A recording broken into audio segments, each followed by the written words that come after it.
Good evening, everyone. Welcome back to another edition of our Tuesday ranking shows. We're running out of these shows. Pretty soon we might have to start ranking mascots or something. I don't know. But we're going to figure something out. So we'll see where it leads from here. But I'm going to be your host as I have been for all these ranking shows. I'm SEC Sean. The man joining me on stage tonight is the CEO of WTP Sports, Mr. Robert Brown. How are things going in your world? Everything is going fantastic in my world. I'm anxious to get into these linebackers. One thing that I've noticed out of all of the defensive shows that we've done so far, we've done interior line, edge rushers. Now we're on the linebackers, the front seven guys, and we have not mentioned an Ohio State Buckeye guy yet. Maybe we will tonight. Hold on and see. Yeah, that's been a shock to me. We've had a lot of teammates on here from other schools, but man, to not have anybody from Ohio State and in any of these defensive ones so far is just kind of crazy to me. Now, with that being said, we know there's talent there. Hopefully by the end of the year, we don't look like fools by not having none on there. Right. So, we'll just kind of go through how we do everything, which I like I said, I like to tell everybody so they know, people that are joining for the first time. If you are joining for the first time, or if you're a repeat viewer, please comment. Drop your comments. We like to hear them. We like to see them. Give us your thoughts as the rankings are going. And look down below us in the little purple banner. You're going to see all the channels that are a member of WTP Sports. Scrolling down there, WTP for Life, Level Up Sports 10, Parlay Po, Post Game, City League TV, One Take Zaya. I'm SEC Sean.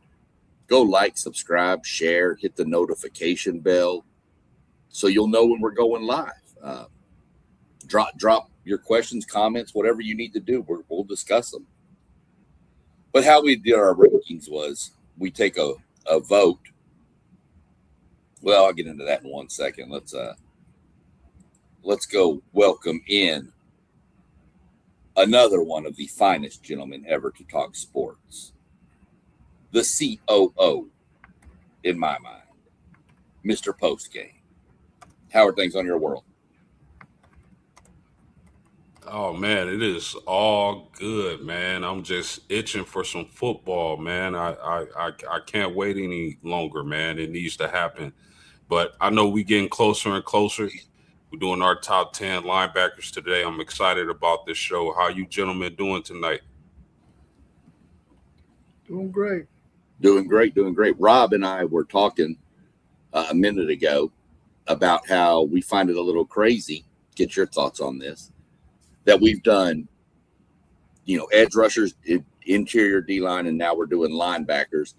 But out of the D-line ones, there's been no Ohio State guys listed. Do you find that a little odd? Yes. I think if we are to talk about a guy from Ohio State on the D-line, it got to be Kenyatta Jackson. I'm expecting him to take a leap forward this year.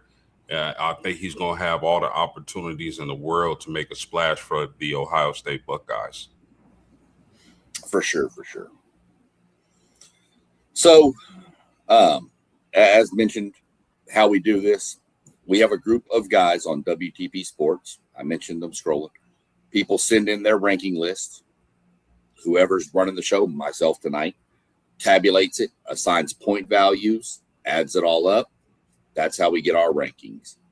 There's no craziness to it. It's just first place gets 10 points, 10th gets 1 point, and you add them up, and that's where it falls. So I think we've been pretty spot on our rankings. I think we've done really well with them. So without further ado, gentlemen, let's go ahead and jump into it. These are the guys. we wound up with 17 people got votes on this list. So we'll start with the guys who just missed. I didn't list stats and everything for these guys. I have saved that for the top 10 guys. But you had Keaton Thomas and Sunterrain, I think is his name, Perkins, both from Mississippi. And you had, good Lord, Post, do you want to try that one? Kingston Villamuasa. Kingston is Kingston Villamuasa. There we go. This is one reason we love having people whose players are on this list. I do anyway. And then Tay Brown from Arizona. Those guys just missed. Both the Mississippi guys had 1 vote.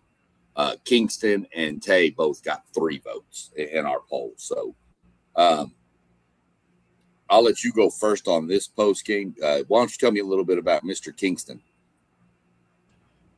Yeah, Kingston Villamuasa, linebacker for the Fighting Irish. I was so happy when he chose the Fighting Irish over USC.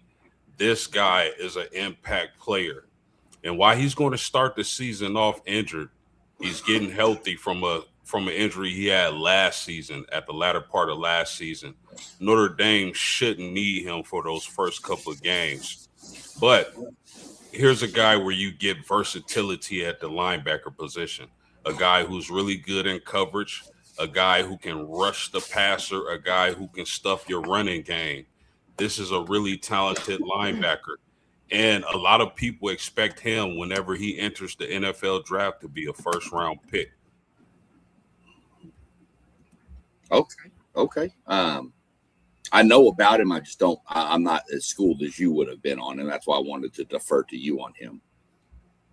Which one of them you got eyes on, Rob? I'll let you pick either one of them, because 2 of them are from the conference. Both of our teams are in, and then you got Tay Brown at Arizona.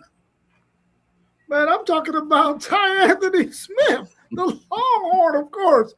I feel like this guy, and I don't know how they're going to work this thing out with Will Muschamp and his defense for Texas, but when you got Ty Anthony Smith out there on those 3rd down and long distances where you need a coverage linebacker or a linebacker who understands how to get to the proper depth, a ball hawking linebacker, him and Raheem Bowles out there at the same time. Both of them are linebackers who are ready to be a ball hawk.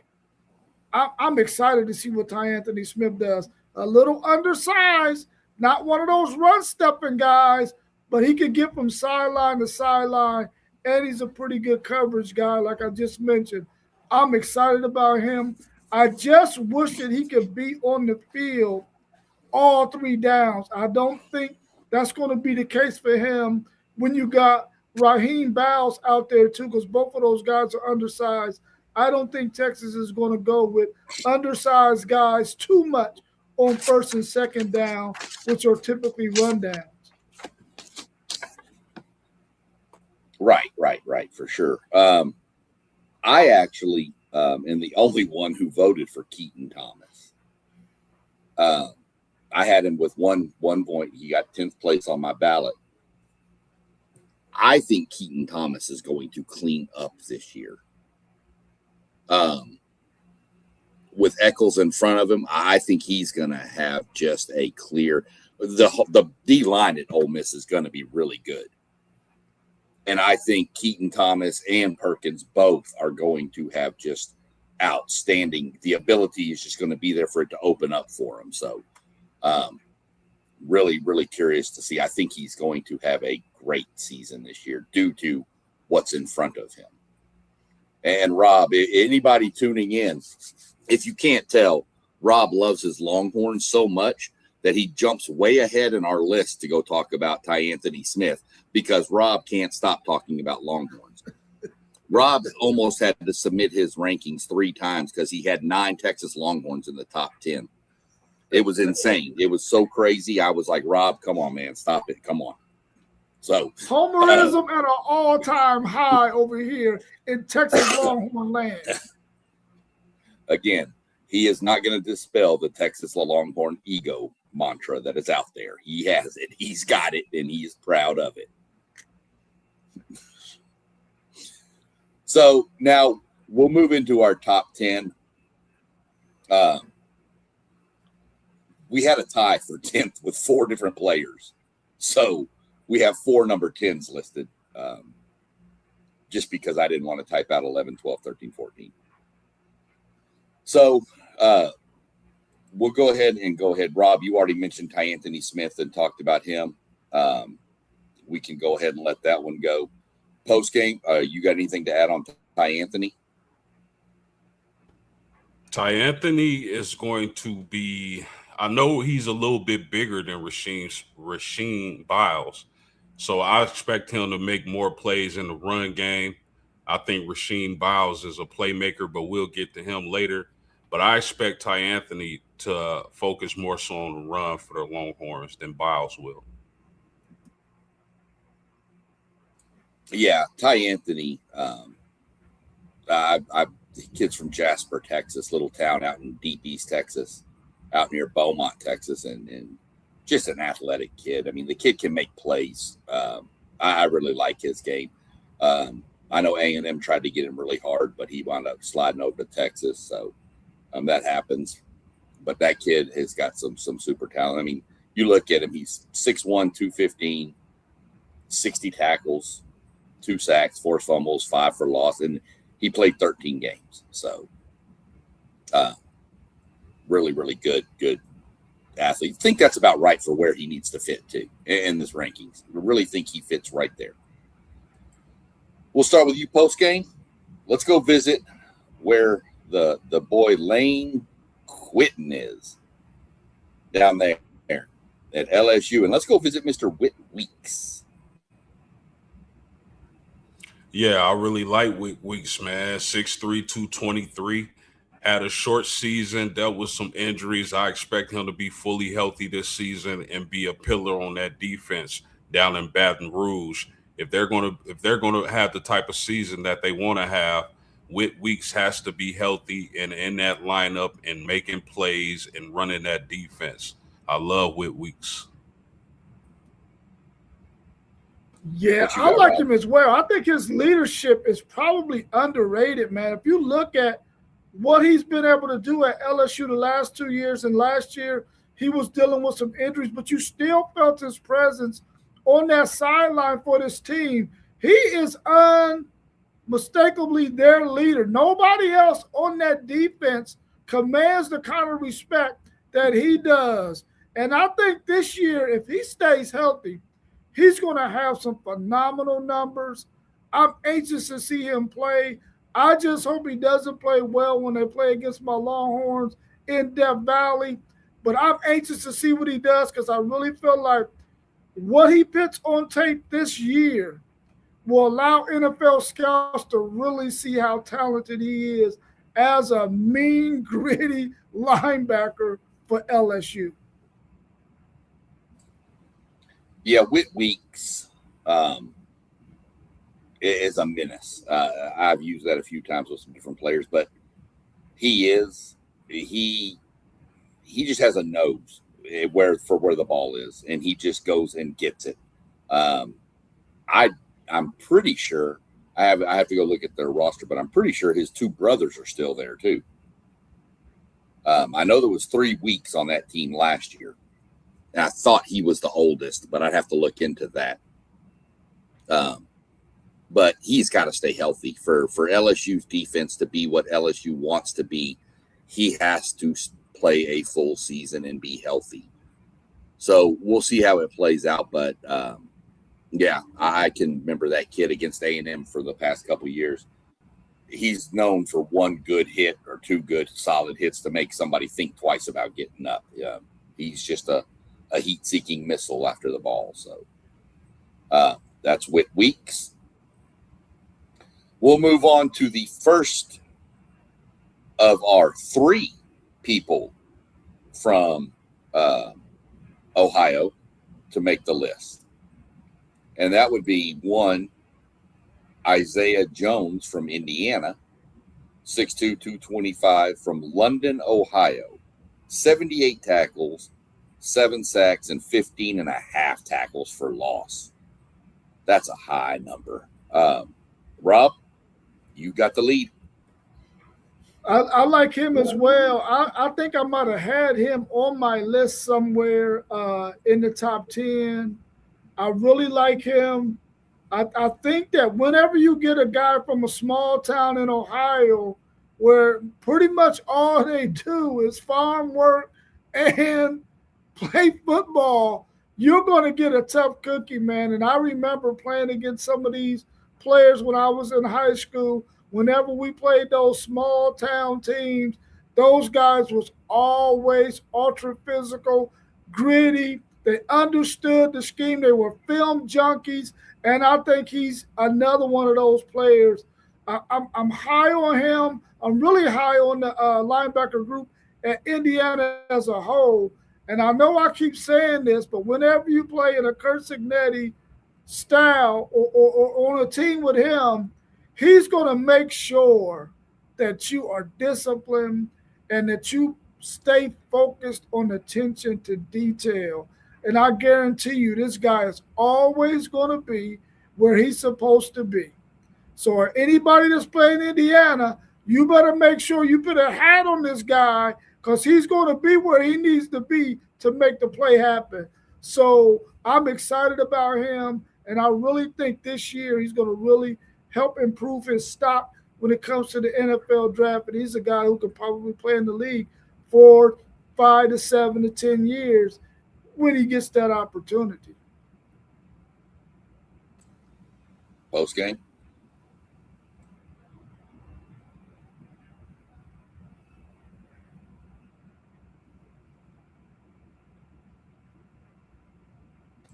You up post game? His mute button sticking. Oh, is it sticking? I'll come back to you. We're going to jump to Amari Campbell. We'll come back when you get it unstuck. Well, I'll go ahead with Isaiah Jones. There he is. He's back. Go ahead. You got Isaiah Jones now. Sheesh, man. Listen. The thing that sticks out for Isaiah Jones and a lot of these linebackers that are on this list of ours is their size. Because I remember a day and age where linebackers were humongous and most of them were run stuffers. Tony Dungy, former head coach of the Indianapolis Colts, is really the first guy that I saw doing this, where his linebackers were extremely small, but really, really fast and intelligent playmakers, guys who can cover and create turnovers, and they could get to the ball quick, which they like to gain. Your team would like to gain tackle when you have smaller linebackers. But shout out to Tony Dungy because I remember him with guys like Gary Brackett, and shout out to Parlay Pope, Cato June from Michigan, who was about 6', 218, and a starting linebacker for the Indianapolis Colts. So I really think Tony Dungy was the architect of this type of defense where the defenders are smaller and faster. But Isaiah Jones, man, 6'2", 225, this guy is always in the position to make plays. And that's why I am not sleeping on the Hoosiers this year because of that. What can I call it? Chemistry, camaraderie, culture of the Hoosiers, man. This is a team that's here to stay, and Isaiah Jones is going to make plenty of plays. 15 and a half sacks for a linebacker, that's off the charts. Yeah, we'll get to some more about Indiana here in a little bit. But, I mean, 6'2", 225. You know, Rob, you mentioned it. Kurt Signetti is going to tell him, this is your job. This is your job. When we call this defense, this is your job. And that kid's going to do that job. He's not going to go over here. He's not going to run around over here. You're not going to see busted coverages from these guys. Signetti won't stand for it. So he wants these linebackers that know how to fit what he wants to do. And that's what he's got. And that Indiana defense is going to be something. crazy. So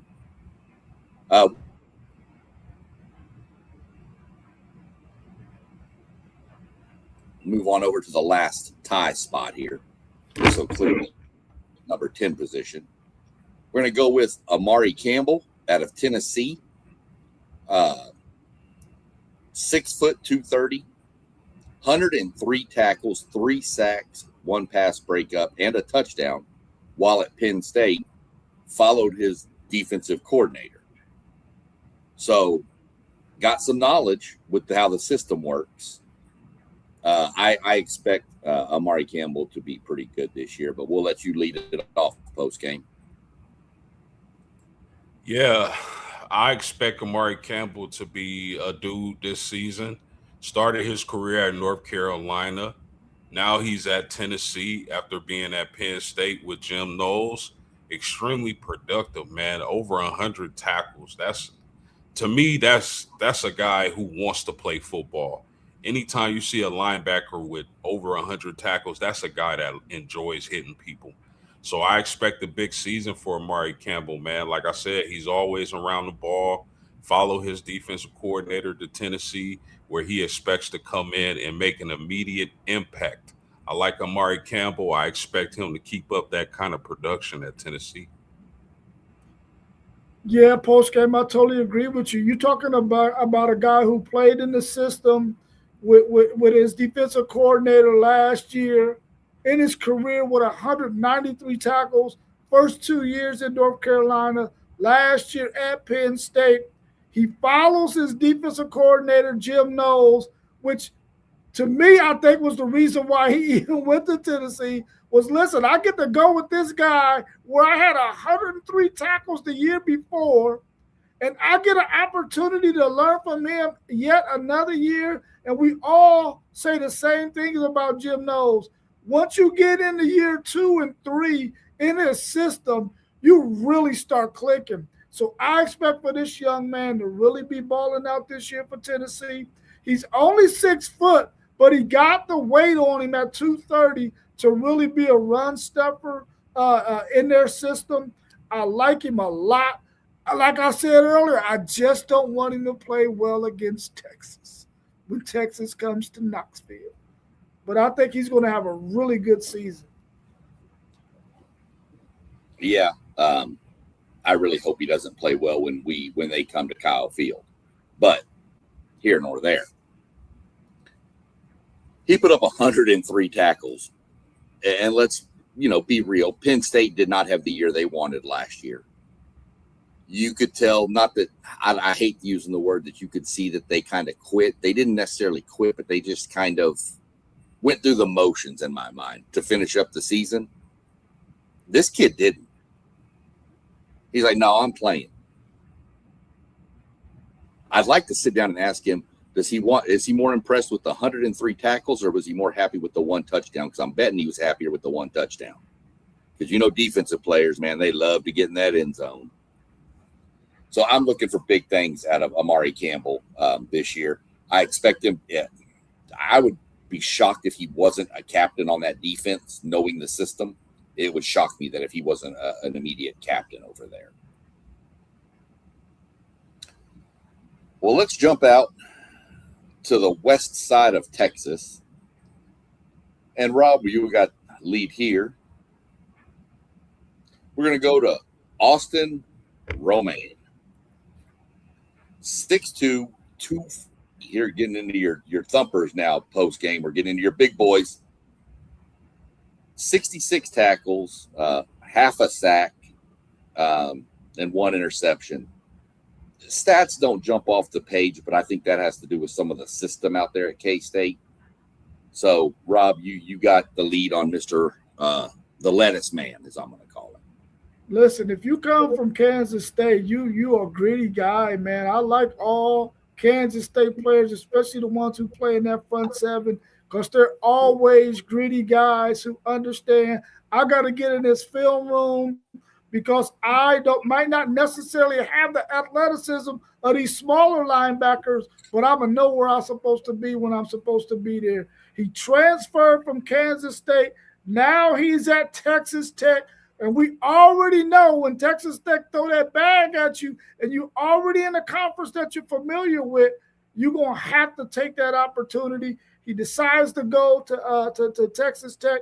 Now, listen, this guy was an honorable mention all Big 12. In his career, he has 184 tackles, 110 solos, 17 and a half sacks. This guy is out there playing his heart out. I'm telling you right now, when you play a 1,458 snaps, you really know what you're doing on that football field. Texas Tech is going to get a super experience. No, it was 17 and a half tackles for loss. I'm sorry. Only 3.5 sacks. But they're getting a super talented guy who understands how to play football. And he understands the dynamic of the Big 12. I expect for him to be first team all Big 12 this year. And I think he's going to be able to show all the NFL scouts out there that he can be a bigger run-stuffing linebacker. And to post-game's point earlier, I thought they was moving away from the guys who were 225 and heavier.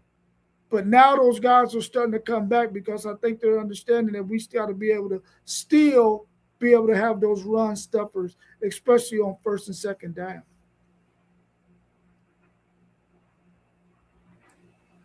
You got it, Post.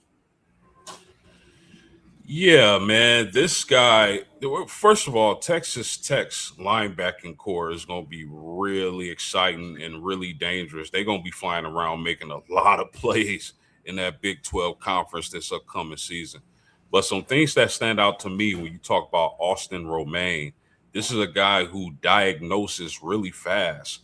And this is a guy who's not afraid to stick his nose in there and get tackles, really reads and reacts really well. And that's a really good quality for a linebacker. Anytime you can read and react and get to the ball, that's a player I want on my team. And that's exactly what Austin Romaine does. The only knock on him is his speed and coverage ability.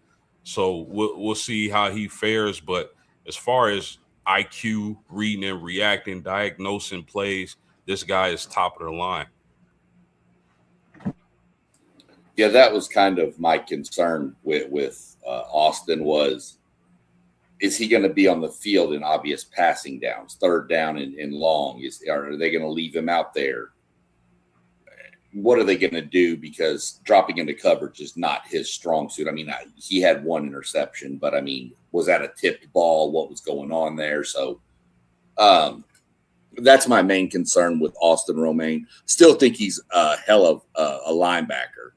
And he's definitely one that, you know, if you're running like a 3-4 defense, he comes in the hole and all of a sudden it's more of a 4-3 defense because he's going to plug just like a defensive tackle is going to be. Just not the width, but the strength. So I like Austin Romaine. Think that's where he is. I'm going to go ahead and call myself out here for being an idiot because I was sitting here looking at post game down there with his microphone, and I was thinking, man, that is a big glass of water or something he's got drinking. And it's his microphone. I was like, and it hasn't moved. And then I realized, so I'm going to call myself out for just being a flat out idiot right there. I just, on that note, we'll switch over and go. We're going to stay in the Big 12 here. We're going to go to post game to give us his thoughts on Cade. Here we go again. Ulave. Sorry, Cade. Got 6 total votes from us. 6'1", 235. Another triple-digit 100 tackles, 12 tackles for loss, 3 sacks. And the nice one is 6 pass breakups. Now, he was at California last year, too, so another transfer. Yeah, man. If I'm a BYU fan, I'm extremely excited about the addition of this linebacker. A lot of really good elite traits that stands out, especially the 12 tackles for loss, 3 sacks, 6 pass breakups. Now, this guy is really explosive and powerful, and his speed matches the speed of cornerbacks at 6'1", 235 pounds, gentlemen. I expect big things this year from Cade. I think he's going to be a huge addition to that BYU team, and he's going to make a lot of plays, put himself in position to be drafted in this upcoming NFL draft. Huge get for BYU. Yeah, he was a highly sought after guy in the transfer portal. BYU lands him, 3-year player at Cal, where he amassed 235 tackles in 3 years at Cal, 110 solos, 9 passes defended, 6 sacks, 3 interceptions, 2 forced fumbles. When I think about him and Texas transfer linebacker Leona LaFau together in that linebacker room, those guys are going to be really good. We talking about Texas Tech's linebacker group. They're going to be probably the top notch in the conference. But these two guys are not going to be far behind. I really like Cade. I think what he brings to the table is going to allow Leona LaFau to be able to roam a little bit free, to be able to maybe get on those tight ends sometimes. I really like this group. But, man, Cade is going to be the difference maker for them defensively. And I know their coach is loving that addition. Yeah, this was you right on again, Rob. He was one of the big people wanted him out of the portal. There were a lot of people that wanted him. A&M wanted him. But I think once A&M got their linebacker out of the portal, I think they kind of pivoted to other positions of need. But you put up those kind of numbers, I don't care where you're playing. I don't care if you're playing at Cal. I don't care if you're playing at Bob's Discount College School. I don't really care if you're putting up those kind of numbers. You're going to be seen and you're going to be wanted because you're just a ball player is what you are.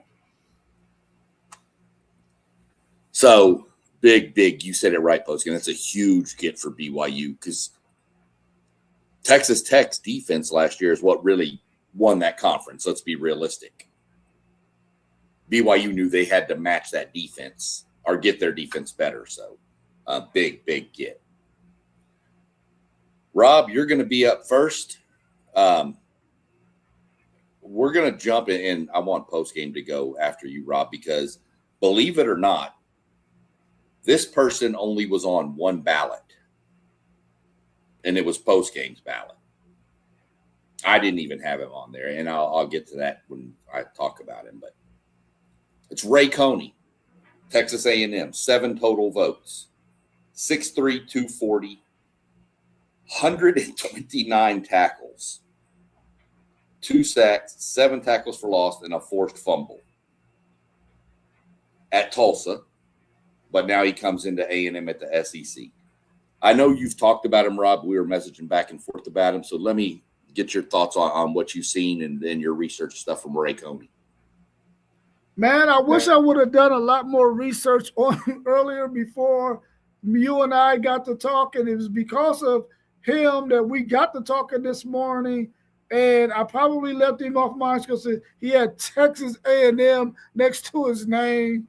But listen, this is another Ohio guy right outside of Dayton, Springfield, 6'2", 240, spent a couple of years in Tulsa, probably another reason why I didn't look so deeply into him. But once I started doing my research on this guy, man, 262 tackles. That's a freaking tackling machine. 110 solos, 8 passes defended, 8 sacks, 2 forced fumbles, 8 double-digit tackles last year. 8 double-digit tackles. And then he had another 2 games where he had 8 tackles and another game where he had 7 tackles. He almost went a whole season, all 12 games, with a possibility of getting double-digit tackles. You know how rare that is? I don't care if it was at Tulsa. This guy was thumping some skulls. And I hate the fact that he's going to be at Texas A&M because we already know that Texas A&M's issue last year was deep in the game where teams were able to run on them. I think this guy is going to fill that void for them and is going to be able to stop teams from running directly at them. I hate the fact that he's at Texas A&M, but I like the fact that it's another Ohio kid that's on our board in the top 10 linebackers. Shout out to him and all of his family and friends in Fairfield, Ohio. Yeah, for sure. This was a humongous get for Texas A&M. This is the type of guy that could really change your defense, in my opinion. Huge win from Mike Elko and that Texas A&M program because he's gonna come in right away, and you're gonna see the effect of having a player like that from day one. Things that stand out about Ray Coney to me is he never gets off the field. This is a guy you can play on any down. And if you don't believe me, just look at his stats. I expect him to do the same at Texas A&M. And another key stat about Ray Coney, his missed tackle rate is under 10%. This is a guy, when he gets his hands on you, you're going down. And Mike Elko is going to love having this guy as one of the leaders of his defense this upcoming season. Yeah. Y'all said a lot of what I was thinking. I didn't put him on my list for one simple fact. And it's not that he's from Tulsa at a smaller conference and smaller competition and now in the SEC. That has nothing to do with it. I trust Mike Elko enough that Mike Elko knows what he wants at linebacker, and he went and found it, and he went and got it. Ray Coney reminds me of the old phrase, see ball, get ball. And he reminds me of the old school linebackers that we used to see. And the only reason I didn't put him on my list was because I want to see what kind of load's going to be put on him. We've lost Damian Sanford for a while. That was going to be his running mate at the linebacker position. He's out for a little bit. I haven't gotten a full update. He will be back at some point this year. That's the kid who had the bad injury in the spring game. And so that's my concern is, where's he going to fit without that extra running mate right beside him in Sanford? So I'm a little curious. I did have him just outside of my top 10, but I couldn't do it not knowing what he's going to look like at the beginning of the season with the defense. So that's why I left him out of my top 10. But I'm super excited he's there. I'm super excited. I don't know that I've been this excited for a linebacker there since two of them. One of them Quentin Coriat, and one was Dat Wynn. They were both pretty good. So that's where I am with Ray Coney. And now we'll move on down to post-game's first shot at Sammy Brown from Clemson. 13 votes, 6'2", 235, 106 tackles, 13 and a half tackles for loss, 5 sacks, an interception, and then a stat that I still like, the 5 pass breakups. Yeah, man, I really like Sammy Brown. This is a guy who sticks out when you watch this Clemson defense. This was a guy who ran track when he was in high school. So one thing that sticks out when you watch Sammy Brown is his speed. Man, his speed at 6'2", 235 is amazing. And he's going to hit the ball carrier. He tackles through the ball carrier, and he makes a lot of plays, blows up a lot of screens. A guy who, if he gets his hands on the ball, he's going to take it from you. I really like Sammy Brown. He's one of the better linebackers in the whole country. But the thing that stands out for me, fellas, at 6'2", 235 is that speed. It's ridiculous. Man, Sammy Brown to me is the linebacker that we have on our list that has the best 2-year stats of any linebacker we're talking about. We're talking about a guy with 186 tackles in 2 years at Clemson, 99 solos, 8 passes defended, 1 forced fumble, 10 sacks, 1 interception. 2 years at Clemson in his 3rd year with Dabo Swinney and the crew. I think this guy is going to be the best linebacker that we've seen at Clemson in a while after his 3rd year. He's really been the real main bright spot for Clemson's defenses the last couple of years. Because we remember when they made the college football playoffs, that defense was porous as all get out, and we saw my Texas Longhorns run all over them in that playoff game. And then last year, we already know how much they underachieved. Their defense did not play well, even though they kept them in some games. Their offense just couldn't get clicking with Cade Klubnik and the crew. I think that this guy has been the brightest spot for them consistency-wise the last 2 seasons, and I expect much more the same. His 3rd year in the system, I think he really has a lot to prove. A really fast guy, a really smart guy. I think that Sammy Brown is probably going to be one of the top 5 linebackers when it's all said and done at the end of the 2026 season. Yeah, Post, you hit it spot what I was looking at when I was looking at him. Hey, running back, you think you got the corner? You don't. And that's the worst thing. Just Rob, you gave his stats. I love Rob's stats because I look at stats from last year. Rob looks at stats since the kid was in like Pee Wee League football. Rob goes and finds them all. He calls kindergarten teachers, everything, trying to get stats, and I love it. So it's one of those that I've seen a bunch of places, and I know we've got him 6th, and I'm fine with that too. But I've seen a bunch of different sites got him listed as the number 1 linebacker in college football. So we'll see who knows what here, but I just think with his speed, I think not only is he a great linebacker, I think he's going to have a chip on his shoulder after what Clemson went through last year. And I think he's going to look to rectify that. So well, that's where we are with Sammy. We'll go back to Rob first on this one and let post-game. I'll go second, and post-game you can go last on this one. We're going to jump over to Notre Dame again. Tell me his name is pronounced Drake Bowen.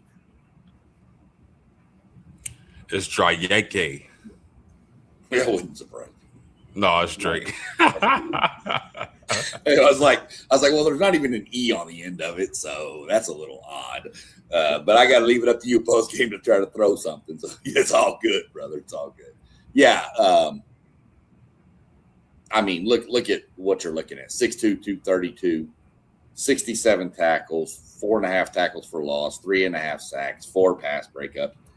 I think he's going to be. I'm not going to say the star of the Notre Dame defense. And I'm sorry, Rob, I just kind of took over for you. I'll go first on this one, I guess.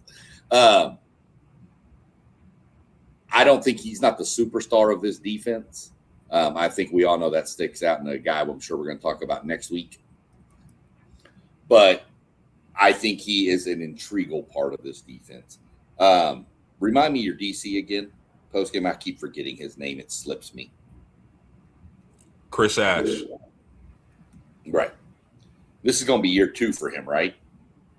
So I expect big things from Drake Bowen here. I just think he's going to put up substantial numbers, especially when you consider one of the cornerbacks they got that's pretty much going to shut down half of the field. So, all right, Rob, I'll shut up and let you go now.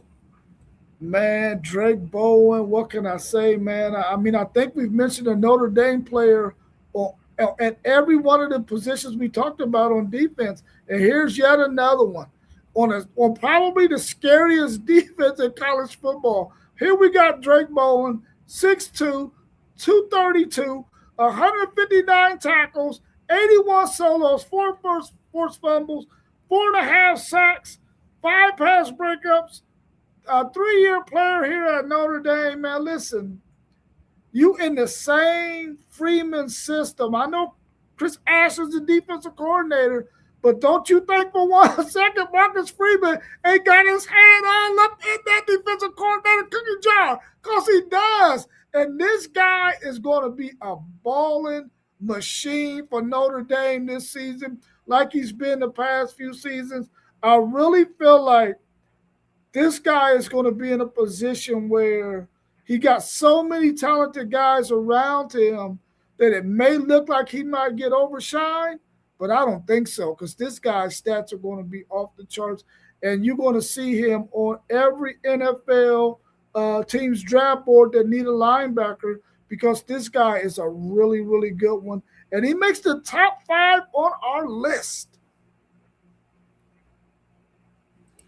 Yeah, Drake Bowen, man, this is such a good football player.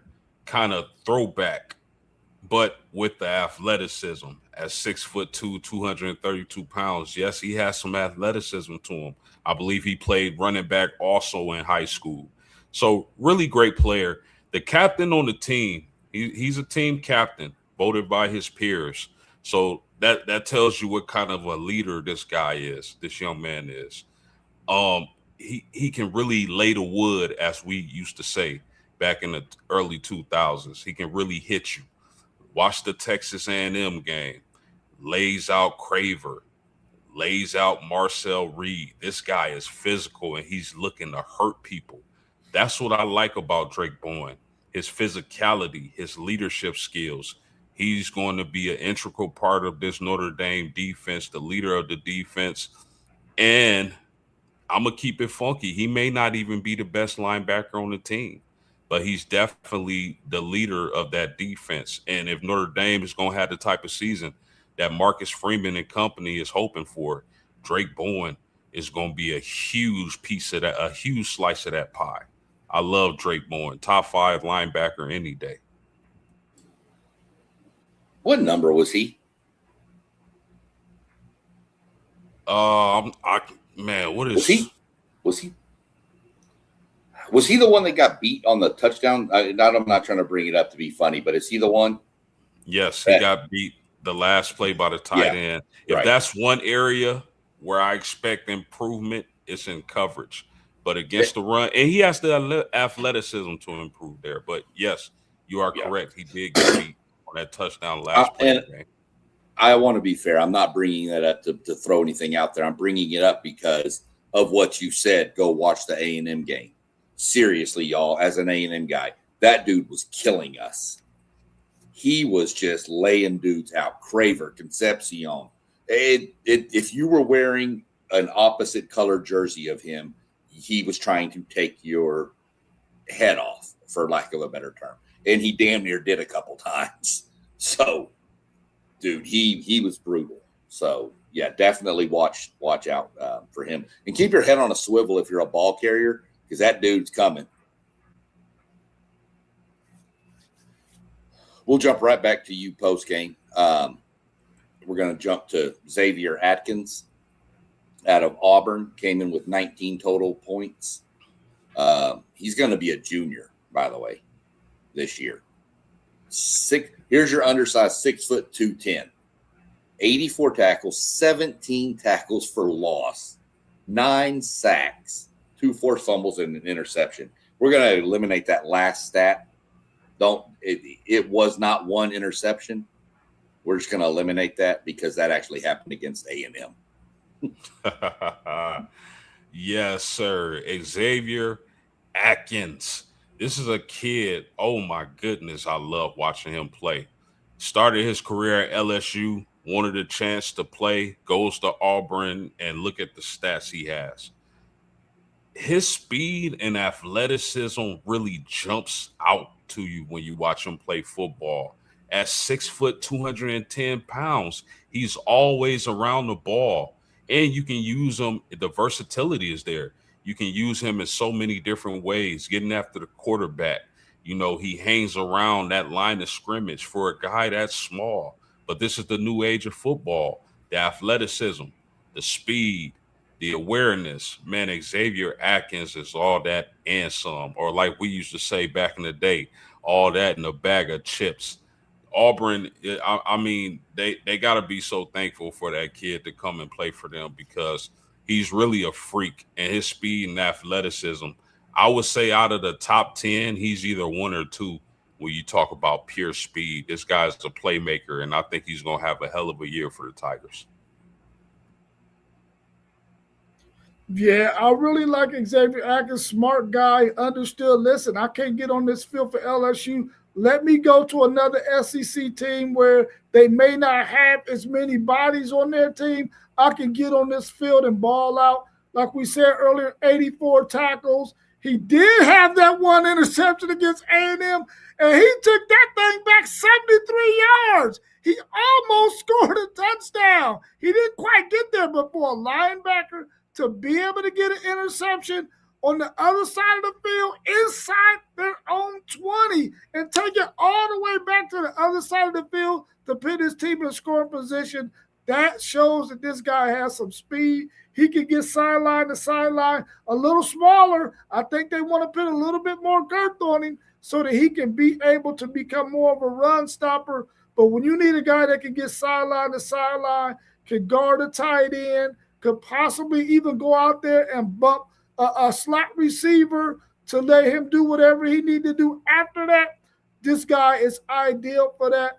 I really like him. I hope that Auburn understands what they have defensively in him, and they find some big guys in those trenches that can keep him clean so he can just go hunt, because he can definitely get through cracks and read some of those holes to get those tackles for loss in the backfield, where he had 9 sacks last year, y'all. 9 sacks.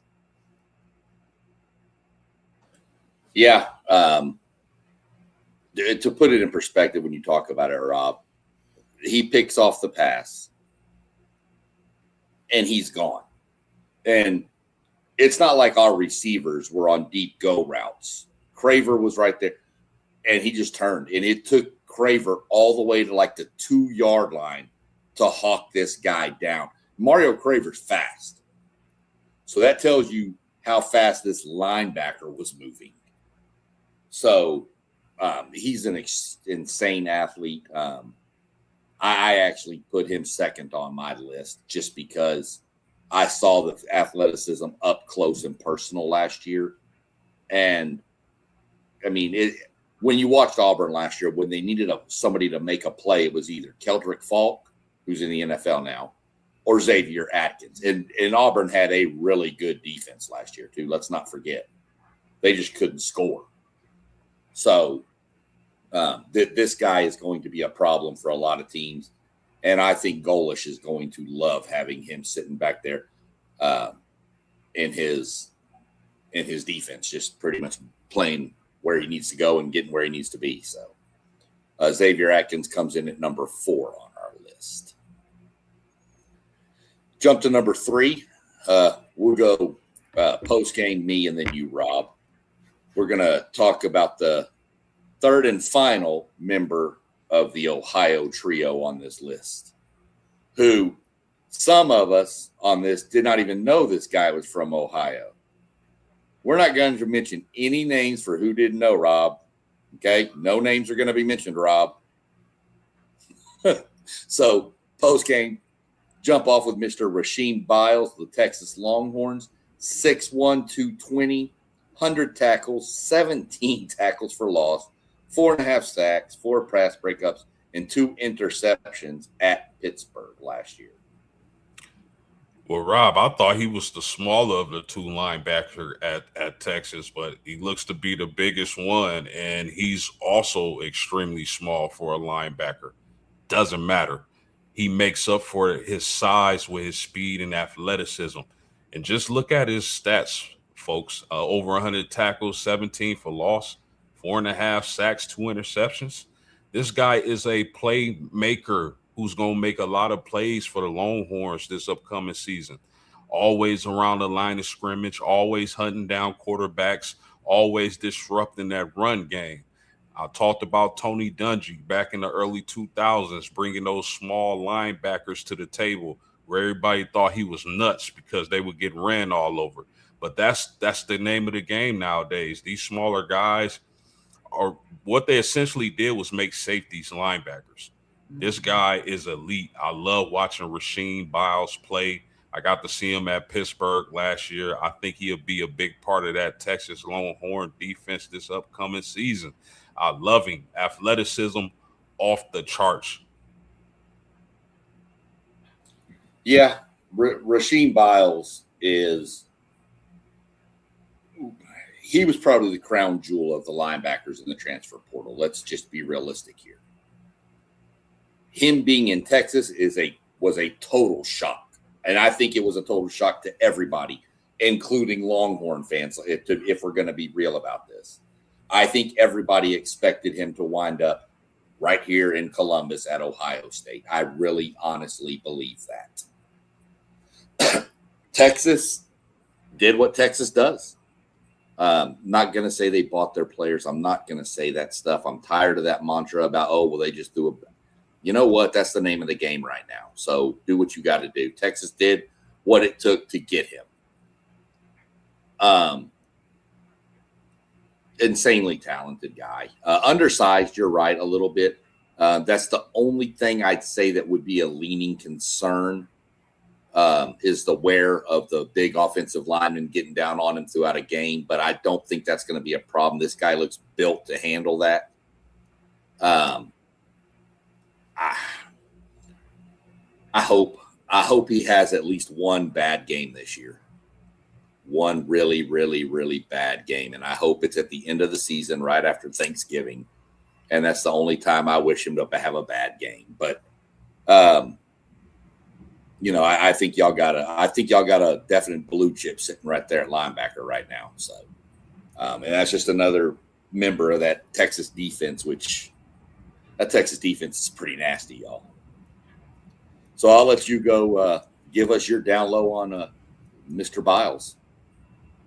Man, his mama said the S is silent. His name is Raheem Biles. Let's go, Texas Longhorn, out of Pick Central, right up the street from where I'm at right now. I'm excited. I did not know he was an Ohio kid, but I'm super excited now because he's playing for my Longhorns.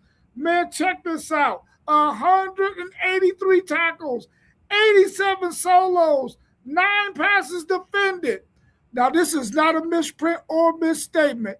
3 interceptions, all 3 were touchdowns. Let's go. Raheem Biles is a beast. And I'm telling you now, Texas was so excited to get him because just like USCC, Sean, I thought for sure he was going to the Ohio State Buckeyes and would stay in the Midwest, but he decided to come down south to my Longhorns in Austin. We needed him because we lost Anthony Hill, but I think this guy is going to be one of the best linebackers in the country in a Will Muschamp scheme where he can get after the quarterback. I love this guy. You're talking 10.5 sacks, y'all. 10.5 sacks. This guy is also a film room junkie. He's always in the film room. That's what they're saying at Longhorn camp, that this guy stays in the film room because he wants to be the best at that position, and he has an opportunity. He's number 3 on our list. He can definitely be number 1 by season's end, especially if he get 3 picks and take all 3 of them to the house again. Yeah, there's no doubt. Kid's talented. Leads us to our number 2. And we're going to jump with Rob. You can go first on this one. We're going to go back out west to West Texas. This Texas Tech defense might be something to be reckoned with, fellas. Because we're going to bring in, I know this one, Ben Roberts. I can do that one. Texas Tech, 6'3". I think he's the biggest linebacker in our list, 6'3", 245. I think he's the heaviest one. 90 tackles, 3 tackles for loss, four interceptions, 6 pass breakups, and 2 forced fumbles. And for people, remember, he had a pretty good defense around him last year too. So some of those numbers could have been probably a lot higher if it wasn't for a couple of other guys. Rob, you lead us off. Man, what can I say about this guy, Ben Roberts, bro? Listen, 279 tackles, y'all. 137 solos, 5 interceptions. Big 12 Defensive Freshman of the Year 3 years ago. Second team All Big 12. Third team last year. Man, this guy had 107 tackles as a freshman. You already know that this guy is about to ball out for Texas Tech. I really like what Texas Tech is doing. They're sending a message to the rest of the Big 12 to listen. Oklahoma and Texas is not here. We your daddy now. We your daddy, and Texas Tech is making sure that they are getting everybody that they need to stay relevant. And like Steve Sarkisian said, this team is probably going to be in the college football playoffs every year because nobody else in this conference can match them dollar for dollar. And when we go over the rosters and all the players we've been talking about, Texas Tech players have been mentioned just about every single time because they understand the landscape of college football, and Ben Roberts is going to ball out and have NFL scouts salivating at that size and that ability to get after the ball, and also 5 interceptions, bro. That's a lot for a linebacker. Well, SEC Sean mentioned it. The heaviest guy, this is the heaviest linebacker on our list, but I'm going to tell y'all right now, this is the best coverage linebacker on the list as well. And that's really where he makes his bread and butter in his pass coverage. This was the Big 12 championship game MVP last season with 2 interceptions in that game. Really reads and reacts well in pass coverage, and he breaks on the ball with great timing. This guy is really good in pass coverage, and he's solid against the run. The Texas Red Raiders are going to have a hell of a linebacking group. And Ben Roberts is definitely one of the better linebackers in the country. This guy came into college as a safety at 6'3", converted to linebacker when he transferred or when he got to college. And it's paid dividends because, like I said, this guy is outstanding in pass coverage. And that's where he makes his bread and butter. Really exciting player to watch. Yeah, he's a very, very exciting player to watch. I think I have to go back and look. I think out of his interceptions, I think 3 of them came against BYU. I think 2 were in the championship game, and I think he got 1 in the regular season game too. Speaking to your coverage stuff, post game is why I say that, because you think a linebacker like that, you think get in there, plug the hole, stop the run. You're not dropping into coverage. We're going to use this little skinnier guy over here who's 215 to drop in. I'm going in coverage. And not only am I going in coverage, I'm going to watch the quarterback's eyes. And as soon as I see that motion, I'm jumping the route and I'm going to pick it. Great hands for a linebacker. You always hear when a DB or somebody drops a pass, they always say, what do they always say? That's why he plays defense. Well, this guy doesn't drop them. That's the difference. So Texas Tech's got something going out there with their linebacking core for sure. Really, really interested to watch Ben Roberts and how he does this year. He's got people around him. Like I said, they did lose some around him, so we'll see how they reload it. But it looks like Texas Tech's going to be right there doing it again. And last but not least, gentlemen, we'll start with post game down there. If you're ready, post game. If not, we'll move on. to the number 1 overall WTP Sports top linebacker for 2026, Mr. Elijah Hardy from Indiana, who is only going to be a junior. I think there's 2 or 3 juniors on this list. This is an undersized linebacker, 5'11", 227. 103 tackles, though. 10.5 tackles for loss. 8 sacks. 2 interceptions and 5 pass breakups. Post game, let's hear it. Man, I'm telling y'all what they did, the evolution of the defense. They made linebackers into defensive ends, and they took safeties and made them linebackers. Look at Elijah Hardy is just an absolute monster.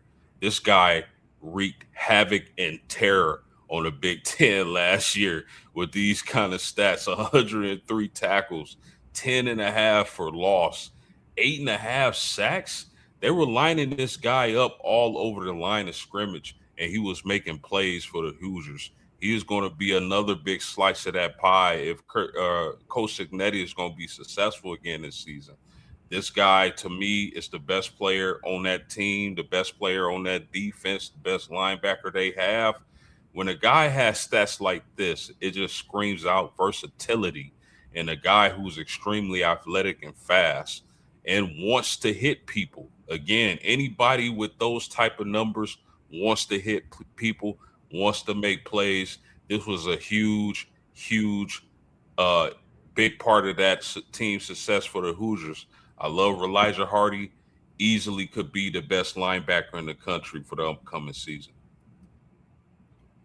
Mr. Hardy, what can I say about you? You know you're a brilliant guy. Whenever you can get accepted into the Naval Academy, where he started his career at, started 4 games at the Naval Academy as a freshman, goes on and takes his talent to Indiana, where we know he has balled out there. We're expecting to ball out even more this year. He had 13 tackles against Oregon, which was one of the better offenses last year in the country on October the 11th. I really like him. I agree with you post-game. I think he's the best player on that defense. He's going to be a guy that's going to make sure that everybody is where they need to be. He's going to make sure that he is the Kurt Cignetti out there on the field. I love this guy. He's only 5'11", but he has the weight to be able to do everything you need done at the linebacker position at 227. I'm excited for this young man. I want to see what he does in the big games that they have in the Big Ten this year and see if he can hold up against some of them better offenses. I'm rooting for him. He's number 1 on our board, and he's deserving. Yeah, there's not much else for me to add to this. Y'all pretty much took it all and covered it. I mean, this guy, he's going to be the leader of that defense, which we expect to be a good defense again under Cignetti. So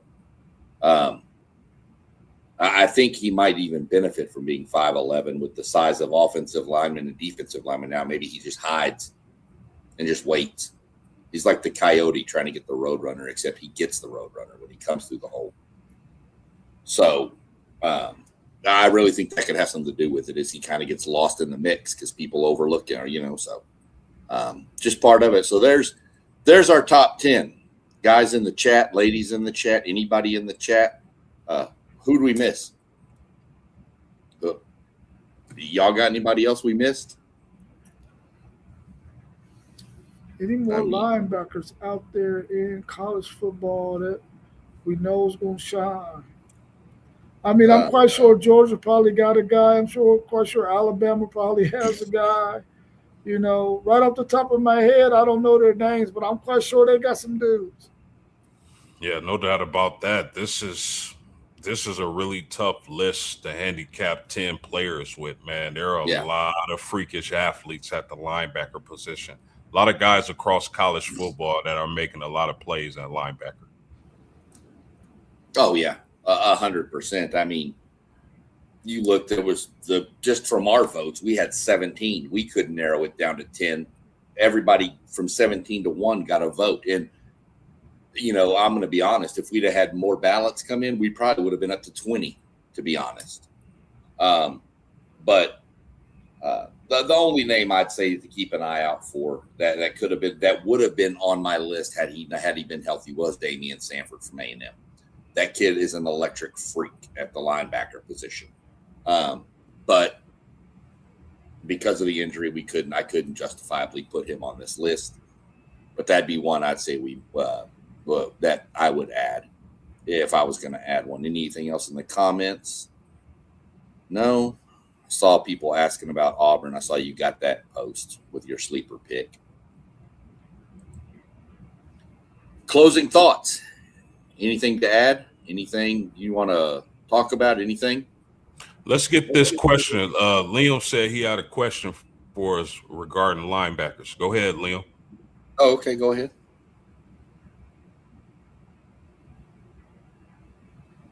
Go ahead, my man.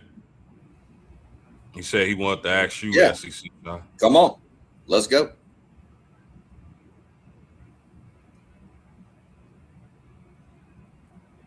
We'll see what Liam has to say.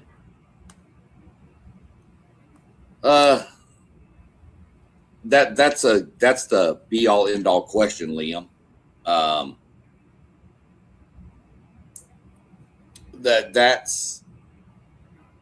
I think Ole Miss is gonna. I'm not gonna say crumble, but I think Ole Miss is gonna take a step back for sure.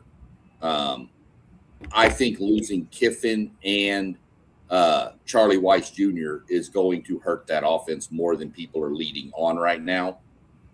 The defense could be good. I will give them that. They've got some guys on defense, and of course, Golding being the defensive coordinator, I think he'll be fine. But I honestly expect Ole Miss to. I could see Ole Miss 8-4-ish, 9-3. That's kind of where I've got Ole Miss pegged in my SEC standings. Before the season starts, I'll drop my SEC power rankings before the season too. But yeah, I'd say Ole Miss takes a step back for sure, Liam. They don't crumble to like 4-8 or something, but they do take a step back. Either one of y'all got any extra thoughts on that? Yeah, I just wanted to say, I don't expect Mississippi to go on the type of run they went last year. They might even miss the playoffs. Sorry. But anytime you got some of the best players on both sides of the ball, I know SEC Sean mentioned Charlie Weiss Jr. and Lane Kiffin not being there, and I definitely think that's going to hurt that team a little bit. But anytime you got those monsters on both sides of the ball that Mississippi has, I fully expect them to be in every game. They just may lose a game or two that they didn't lose last year. But they definitely still got some dudes on the offensive and defensive side of the ball. I expect Trinidad Chambliss to be good as anybody. But I don't expect them to be a playoff team this year. I feel like outside of Texas and Georgia, I think Ole Miss could be right there with LSU, right there with Alabama, right there with Texas A&M, right there with any of those other teams right there in that 5-6 range. I really don't feel like Trinidad Chambliss is going to be able to sneak up on anybody. Teams are going to be in a game for him and Kewan Lacey. Very talented guys, very talented on the defense. I think they're going to be a top 5-6 team in the SEC, which is really, really good. Because if you think about it, you look at that Texas, you look at that Georgia, you look at that Texas A&M, you look at that Oklahoma, you look at that Alabama, you looking at some teams, LSU, you're looking at some teams that are going to be really, really good and talented. Everybody can't be in the number 1 or number 2 spot. So when you get to 3, 4, 5, and 6, it could be just about any of those teams that I just named. For sure. You dropped another one real quick. Wrong question. Let me get down to it. How much of a leash do we think Bama fans have for DeBoer? They don't have any leash whatsoever. They're already choking him. The fans are choking him. The administration loves him, though. But that's just it. The administration love him. They already done gave him a deal. It don't matter what the fans say. Yep. They gave him a huge contract extension. And when I found out about it, I'm not going to lie, I immediately turned on Paul Feinbaum. If you ever want to know what Alabama fans are thinking, just turn on that show for 30 minutes and you'll know everything you need. If you can stand it for 30 minutes, that is. They were not pleased. They don't like this guy. But I'm going to give DeBoer some credit. Man, you took over for the greatest of all time down there. Let's be realistic. You take over for Saban. The expectations are already out of this world. So he was set up to not get the fans, but there's been a lot of stuff going on saying, Bama's not recruiting the way that they used to. All the media polls I see have Bama in 6th or 7th in the SEC, and that was just unheard of a couple years ago. So there's no leash from the fans, but Rob said it. The administration loves him, and I just don't see anything changing. Yeah, I think, that the bar that Nick Saban set is so damn high that I think Alabama overlooks DeBoer. Do they want to win national championships? You bet. But the type of season they had, they were a playoff team. I mean, what more does any fan base want than to see their team playing for a national championship and making the playoffs? That's what they're being. That's what Alabama has been. So is he Nick Saban? No, but Kalen DeBoer, I think, is a solid coach. I'm gonna be honest. I thought it was a weird hire from the get go, but I think DeBoer gets more flack than he deserves. I think he's an excellent coach. I just think the bar was set so high with Saban. Those fans expect total domination. Exactly. So appreciate the questions, Liam. Most definitely. I saw you responded to him post game with the schedule. Love to see you back as often as possible, Liam, and anybody else in the chat. Come on back. Go tomorrow night. We've got the AFC East breakdown tomorrow night, hosted with Mossberg and I believe post game. I believe that show's called the 614 Bend. So that's post game Moss. Who other people may jump on, but those two for sure will be there. Thursday we're hosted by post game, the man, the myth, the legend himself.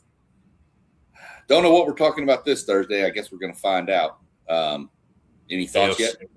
AFC West breakdown, breaking down the AFC West. We'll do.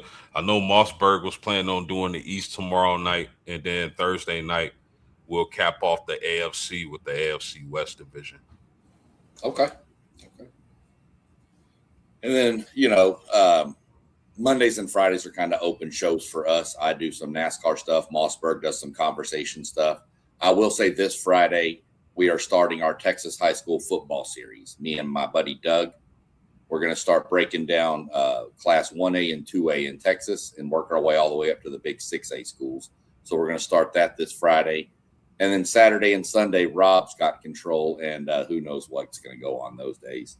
It's probably going to have a burnt orange color to the screen, but you just have to get used to it. So other than that, please also, like we said, like, subscribe, share, hit the notification bell to all of our channels. That shows us support, shows us, makes what we're doing y'all enjoy.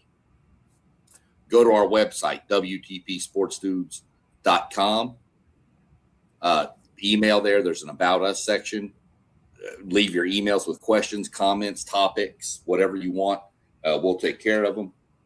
You can go find all the streams posted up on Patreon. WTP Sports Dudes 2026, I think, is the place to find. Search for it there. You know, you can find all this stuff there. It's also listed from there. It goes over to Spotify. So if you're in the car and you can't watch, but you want to listen, crank it up on your Spotify, and we can find it. You can find us that way too. Other than that, I don't have anything else. Gentlemen, great show. Appreciate the insight. Glad to know that Raheem Biles had 97 tackles in recess in 5th grade. I'm glad to know that. So other than that, gentlemen, y'all have a great evening. And next week, everybody in the chat, we are doing defensive backfields. We're doing cornerbacks and safeties. I think that may change. It may just be cornerbacks because that's going to be a lot of people on that list for cornerbacks and safeties. So I think we're going to split it. We're probably going to go cornerbacks next week. All right, gentlemen, without further ado, we'll call it a night. Everybody go enjoy the rest of your evening. We are out of here. Peace.